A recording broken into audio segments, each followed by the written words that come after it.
everyone, welcome to State of Politics. I'm David Zhang, and it's such a pleasure to speak with you today on a very important issue. Now, before we begin the video, make sure if you enjoy the content, like our video and subscribe to the channel. Also, if you have any suggestions, comment below. Tell us what you think. Now, today's topic is going to be about what happens after China's 20th Party Congress, which is set to end in 3 days. Within 3 days' time, we're going to determine who are the top key leadership and its leader candidates for the upcoming 20th Party Congress, which is going to last 5 years. And that also means there's a very, very high chance, perhaps 100% chance, that the current leader, Xi Jinping, will also be in power for another 5 years. And this means the future of the United States and China relationship, as well as how China will behave on the international stage domestically and how it impacts Americans specifically, will be big questions I want to answer today for you all. So let's begin. Now, in our first bit of this, we're going to talk about what exactly is happening. So in the 20th Party Congress, this week until the 22nd, they have to determine 7 important candidates for the next Politburo Standing Committee. And that's a committee consisting of these 7 people who essentially hold all the power to make decisions inside the Communist Party and subsequently for the entire Chinese government. Now, the first person in the Communist Politburo Standing Committee is Xi Jinping himself, who is also the paramount leader in this current communist leadership group. But the other 6 members of the Politburo Standing Committee are subject to change. Now, the Wall Street Journal seems like they have gotten insider sources from China. They've actually outlined who those 7 people will likely be. Well, some of them aren't as important to you guys for mentioning because they are more for domestic China policies. But one person in particular stands out, and his name is Li Qiang. Now, who is Li Qiang? So let's talk about Li Qiang. He is one of the allies that Xi Jinping has elevated, or perhaps will elevate, to be a member of the Politburo Standing Committee. And this Li Qiang is, right now, his position is the current top party official in Shanghai, meaning he is the top guy in the province of Shanghai. Now, you might know that recently, earlier this year, that Shanghai went through a pandemic lockdown that lasted 2 months. And within that 2 months period, we saw videos, we saw people protesting, we saw people dying, jumping off the building. People were reporting they had no food to eat. Supermarkets weren't open. When they were open, food was taken overnight. And you had situations where they were killing the pets. Old people were found dead in their homes. So these humanitarian disasters were popping up in Shanghai. But the biggest problem was the economy. In Shanghai, during that 2 months lockdown, the economy in one of China's biggest cities, and a city of high-tech entrepreneurs and also foreign businesses, were shut down and ceased to operate for 2 months. And that was a huge hit on the economy of China. Since then, China hasn't really recovered. And in fact, there were reports due now for stating and really telling us what is the state of China's economy. Of course, that has all been delayed for this 20th Party Congress. What does that mean for us? Well, Li Qiang, if he is chosen to be one of the 7 members of the Standing Committee, that's going to add more power to Xi Jinping himself when it comes to decision-making, when it comes to leadership, and when it comes to controlling the inner circle of the Communist Party. And let's go on to something else. Right now, we know that Xi Jinping has been, at least since 2020, saying that the pandemic is so severe in China, the only way to fight it is something called zero COVID. Now, zero COVID is something that's very draconian. It's the idea that you're going to stamp out COVID, you're going to let not even a single case exist in that area, and if there are cases that are positive, you're going to lock down the entire community, perhaps the area or even the entire city.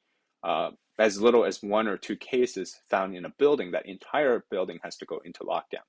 In this particular case, the zero COVID model of pandemic fighting has become the central power and the central control aspect of Xi Jinping's hold as leader of China. He is not going to back down even after the 20th Party Congress, where he will be likely chosen for another term of 5 years. And that means we're expecting more draconian measures for the Chinese people to continue. Now, this is according to the NPR report. It says here that since the early days of the pandemic, China's COVID control policies have meant tight borders, mandatory mass testing, invasive digital surveillance, forced quarantines, and snap lockdowns.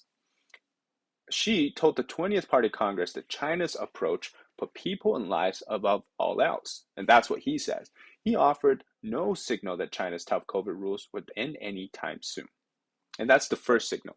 The second is there's a push for economic improvement, but it will be an uphill battle. And that's really saying something. Xi Jinping, for the best part of his last 2 years before this Congress, has been really about almost to the benefit of the United States, taking China's economy down a notch, especially after zero COVID was introduced. Economy seems to have been almost like something that you can burn through for the sake of keeping political stability. Now, what does that matter to us here in the West, in the United States, other countries? Well, if we think about the plans that the US government and subsequent administrations or the previous administrations have developed against the Chinese Communist Party under Xi Jinping's leadership, it has been dealing with aggressive diplomacies from their diplomats. It has been dealing with intellectual property theft and has been dealing with military aggression against Taiwan and other Asian neighbors of the United States. But it's also been about an ideological battle, almost perhaps we can say a Cold War 2.0 between the Free West versus Communist China. And of course, we know that Xi Jinping is a staunch believer of Marxism from its purest form, and take socialism with characteristics as an actual political selling point that he puts on. But above all this, what we're really seeing is the fact that there's going to be a lot of future prevention from the United States, and one of them is Taiwan. So the third takeaway from NPR is the fact that Xi has his eyes set on Taiwan, one of the United States' key allies, and a producer for high-tech semiconductor chips, which are super important for our daily usage in phones, cars, and other electronic devices. And the fourth point to take is the fact that China's global ambition to essentially spread Chinese communism everywhere around the world is going to also continue. And that means to us, it's an idea of freedom versus communism, and that's not going away either.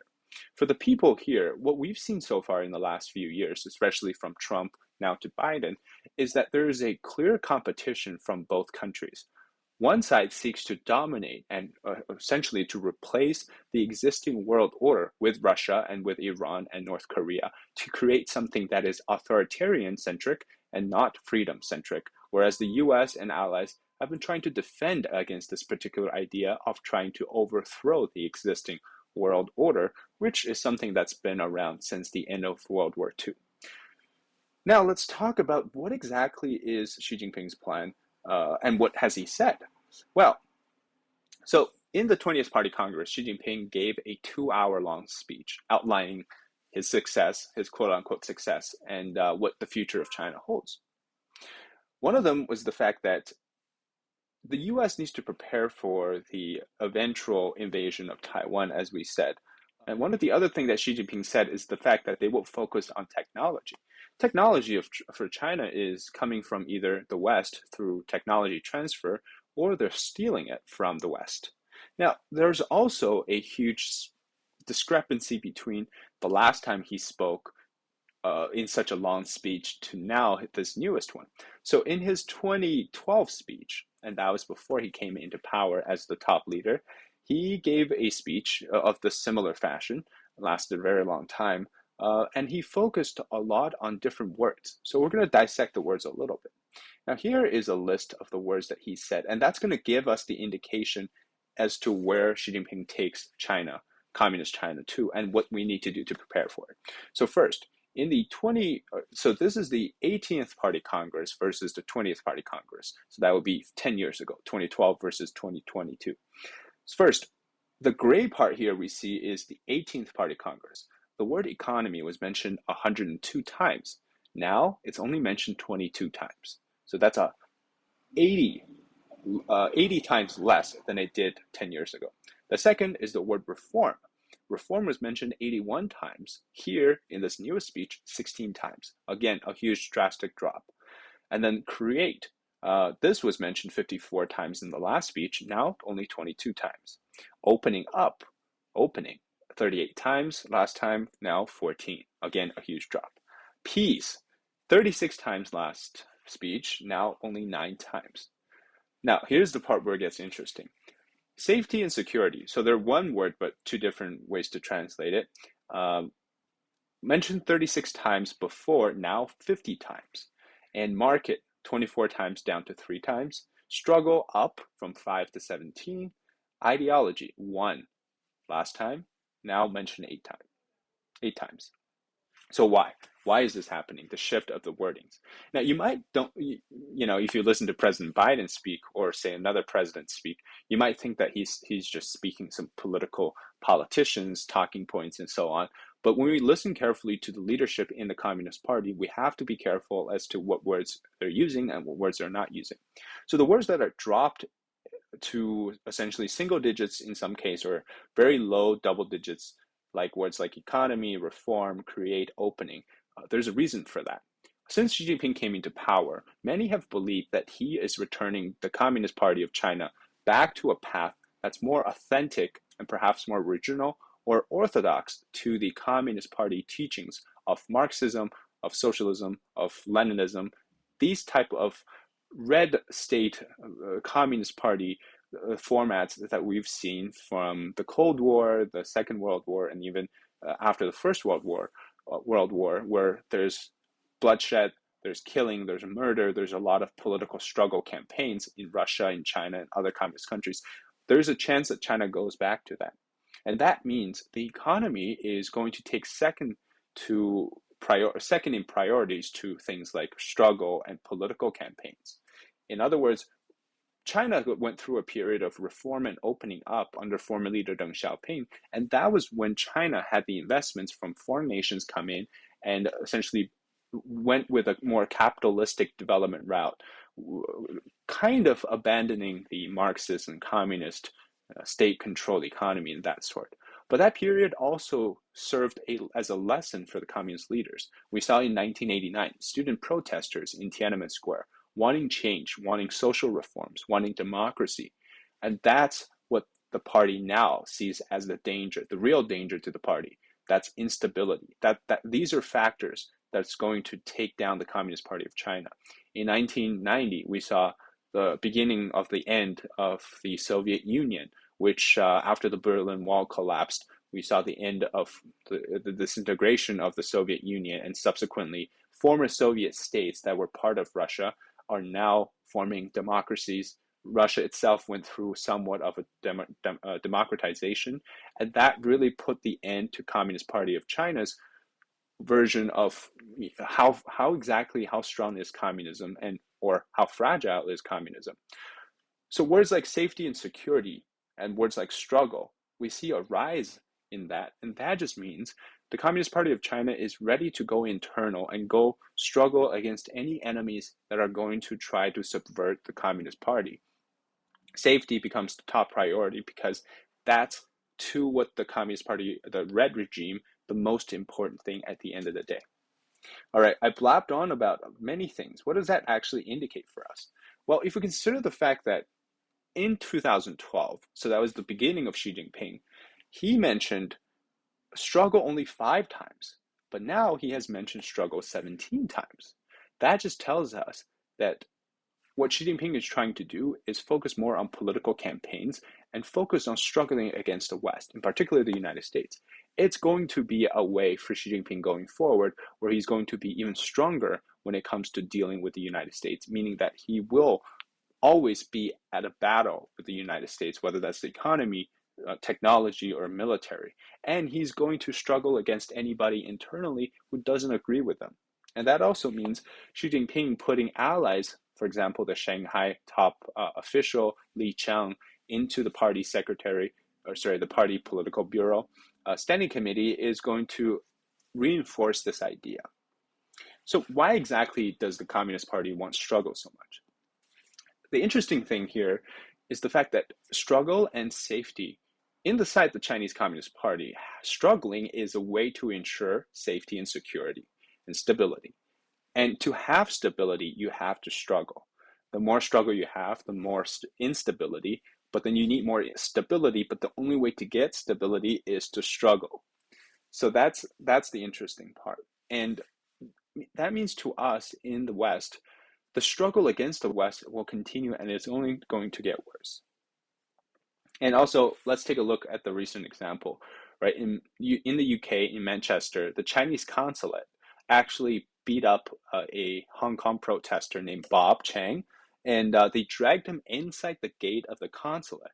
俾佢扯入去，咁啊拳打腳踢，係啦，咁啊後尾就係有警察就拉咗我翻出嚟，不可理喻啊！我哋出嚟抗議嘅原因，你哋香港所謂嘅政府話我哋係暴徒，而家你哋政府中國 that they literally took someone from British soil into Chinese soil behind the gate, attacked and beat him up, and then the police had to come in and drag him out. That might not seem like something so shocking given all these stories we've heard about the Chinese Communist Party being these wolf warriors, so aggressive, they're always threatening people.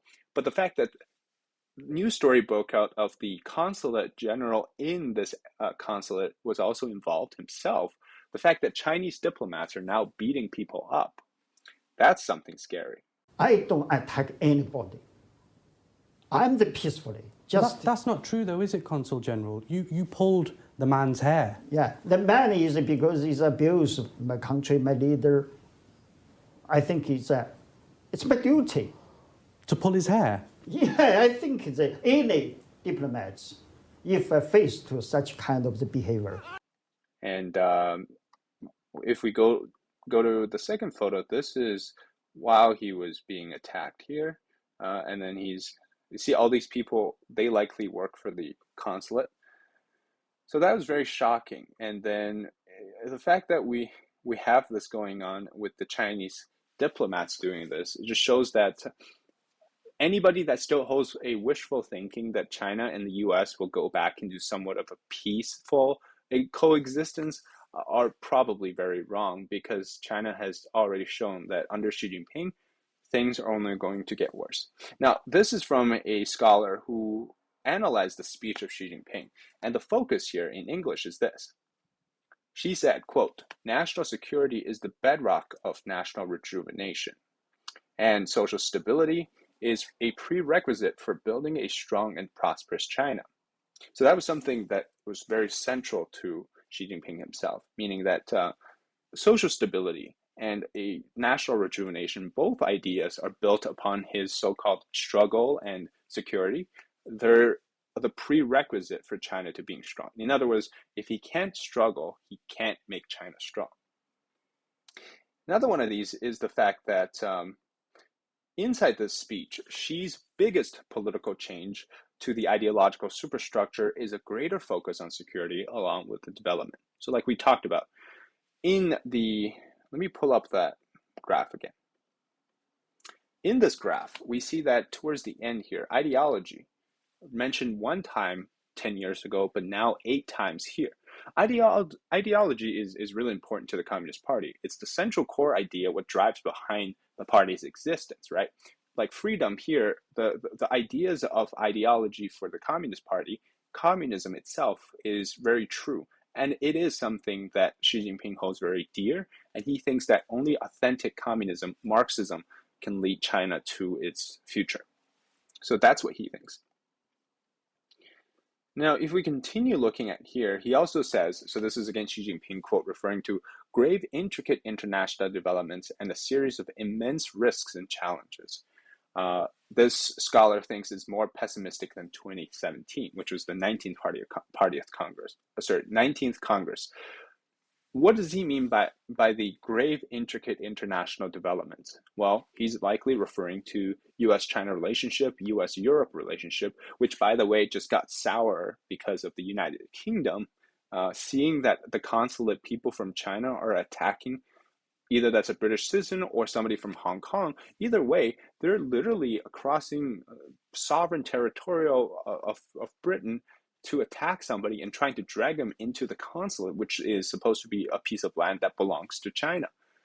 That's very shocking to people. And the New York Times had a piece today, actually, I thought it was very funny, the fact that this piece so on time. Now, Chinese foreign policy as a series of successes in fending off Western bullying and protectionism, apparently referring to dispute over human rights technology and Beijing's claim on Taiwan. His entire speech is dedicated to defending his international bullying and his version of what he sees is the West bullying him. Now, somebody also at the New York Times had a piece of opinion on this by Brett Stevens says, "Thank you, Xi Jinping." And so this whole letter dedicated to President Xi thanking him is very ironic. It is a satirical piece. But here they raised an important point, and that is here. Your zero COVID policy has at times transformed China's great metropolises into vast and unlivable prison colonies. Your foreign policy, bullying that mainly succeeded in encouraging Japan to rearm and Biden to pledge that America will fight for Taiwan. In other words, all of these things he's done so far in the 10 years that he's been in power has driven the United States and other nations to hate China's current behaviors even more. But to China, that's what he thinks is going to happen going forward. All right.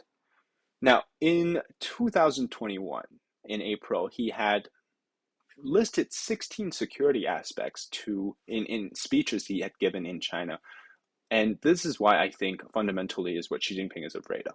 So let's briefly go over this. Now, in the 16 kinds of security, he mentioned various ones, so briefly mention them. Now, according to the overall national security concept, the national security system involves security in various fields such as politics, land, military, economy, culture, society, science and technology, network, ecology, resources, nuclear, overseas interests, space, deep sea, polar regions, and biology. To Xi Jinping, every single one of these 16 aspects of security must belong to China, and China must have a secure hold on them. Now, the political one is very simple. He needs to have absolute stability within the regime, and the Chinese people are not going to rise up against him and or the party. Land, military, economy, these are aspects we've seen so far. The economy, of course, in Xi Jinping's version means even if the actual economy and the market are ruined, as long as he gets to legitimize his zero COVID, he's fine. Ecology, resources, nuclear, overseas interest. These are very important points, by the way. They actually highlight that the Xi Jinping regime, or the Communist Party under Xi Jinping, they want to essentially dominate every single aspect of the entire world, whether that's ocean, whether that's shipping, nuclear, overseas interest, deep sea, polar regions, so Arctic, Antarctica. All of these areas must belong to the Communist Party of China, meaning that his ambition, the party's ambition to dominate the world is real, and it's not something they just talk about.